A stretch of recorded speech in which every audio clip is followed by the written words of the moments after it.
नमस्कार दोस्तों।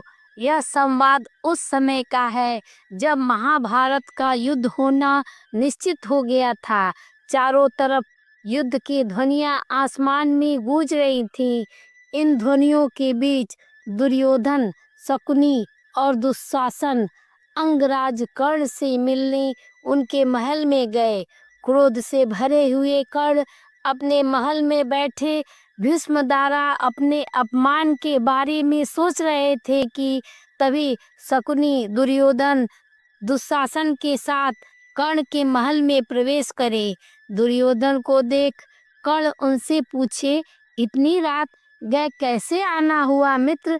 दुर्योधन कहे, क्या मित्र से मिलने का समय देखकर आया जाता है? मैं तो बहुत पहले आ गया होता, परंतु मैं अपने क्रोध की अग्नि को ठंडा करने के पश्चाताप ही तुमसे मिलने आना चाहता था।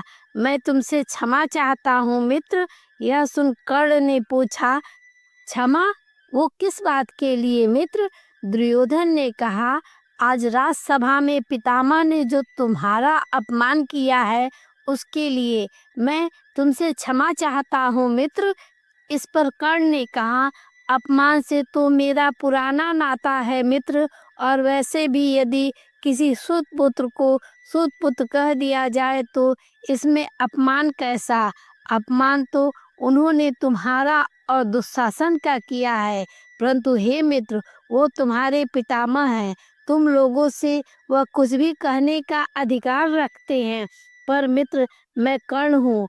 वह मेरे विषय में एक बात याद रखना भूल गए कि विराट युद्ध में वह भी थे और मैं भी था।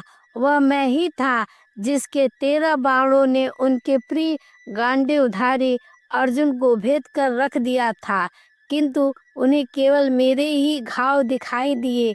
अर्जुन से असली द्वंद्व युद्ध तो मेरा अब होगा और इतिहास साक्षी होगा, और वही आने वाले युगों को बताएगा कि तुम्हारा मित्र कर्ण क्या था और कैसा था। इसलिए तुम मेरी चिंता ना करो मित्र। यदि पितामह द्वारा मेरा अपमान हुआ भी है तो इस समाचार ने उस अपमान के घाव पर इसने लेप लगा दिया, क्योंकि पांडवों से तो अब युद्ध ठहर ही गया है।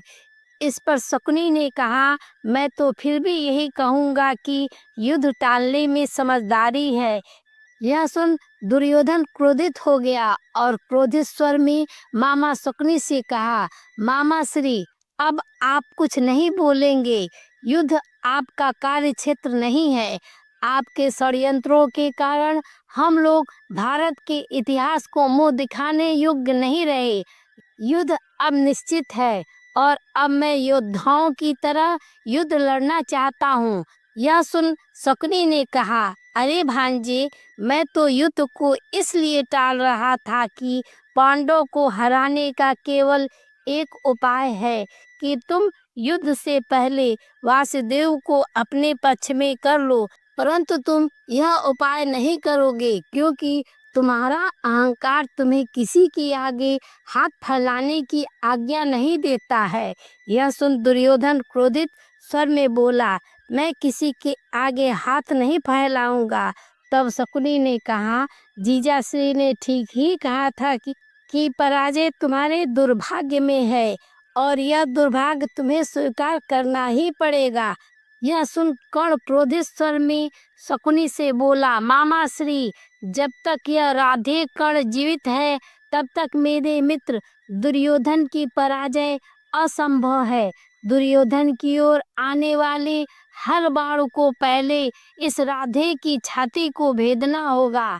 एक बात सुन लीजिए मामा श्री, दुर्योधन की विजय और पराजय के बीच यह सूत पुत्र कर्ण खड़ा है और सूर्य की सौगंध, एक बार मैं तो दुर्योधन की ओर बढ़ते हुए यमराज को भी पीछे धकेल दूंगा। इसलिए जब तक कर्ण है तब तक दुर्योधन की पराजय की संभावना पर विचार ही ना कीजिए। इस पर शकुनी ने कर्ण से कहा, अंगराज, तुम निसंदेह एक वीर योद्धा हो, परंतु मेरी इन बूढ़ी आंखों ने असंभव को संभव और संभव को असंभव होते कई बार देखा है।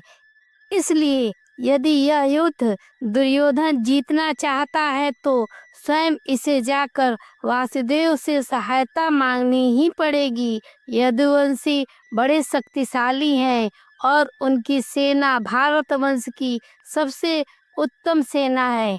यदि युद्ध में हारना चाहते हो तो न जाओ वासुदेव के पास, परंतु यदि युद्ध जीतना चाहते हो तो वासुदेव की उपेक्षा नहीं कर सकते। पुत्र शकुनी एक कुटिल योद्धा था। वह जानता था कि वासुदेव कोई साधारण योद्धा नहीं है, वह स्वयं नारायण है। इसलिए वह दुर्योधन से बार बार वासुदेव को अपने पक्ष में युद्ध करने के लिए उनके यहाँ जाने का आग्रह कर रहा था। लेकिन दुर्योधन, जो उन्हें नारायण नहीं सिर्फ एक ग्वाला समझता था, उनका बार बार अपमान करता था। उसका अहंकार उनके यहाँ जाने से उसे रोक रहा था।